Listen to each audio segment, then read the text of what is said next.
تیسرے نمبر پر سب سے بڑی وجہ یوکرین کا تاریخی جذبہ اور مزاحمت ہے۔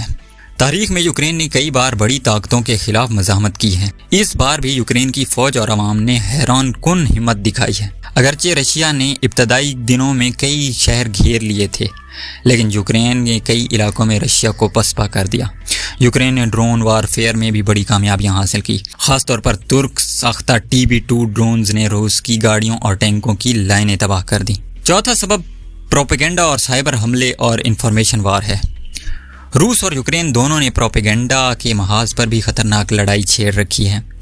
روس روزانہ ہزاروں سائبر حملے کرتا ہے اور یوکرین ان کا جواب دیتا ہے۔ انٹرنیٹ پر دونوں ملکوں کے سوشل میڈیا واریئرز ایسی خبریں پھیلا رہے ہیں کہ عام آدمی کو سمجھ ہی نہیں آتی کہ سچ کیا ہے اور جھوٹ کیا ہے۔ پانچواں اور آخری سب سے بڑا سبب جغرافیائی سیاست کا شطرنجی کھیل۔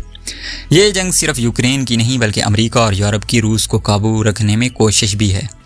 روس چاہتا ہے یوکرین پر قبضہ کر کے اپنی سرحدوں کو محفوظ بنائے اور نیو سوویت یونین جیسی طاقت پھر سے بنائے۔ دوسری طرف امریکہ اور نیٹو کو ڈر ہے کہ آج روس کو نہ روکا تو کل وہ مزید ملک ہڑپ کر جائے گا۔ یہی کشمکش لڑائی کو کبھی ختم نہیں ہونے دے رہی۔ دوستو، یہ تھے وہ 5 دلچسپ اسباب جنہوں نے رشیا اور یوکرین کو تاریخ کی سب سے لمبی جنگوں میں سے ایک میں گھسیٹ رکھا ہے۔ اگر آپ کو ویڈیو پسند آئی ہو تو ہمارے چینل کو سبسکرائب کریں اور ویڈیو کو شیئر کرنا نہ بھولیں۔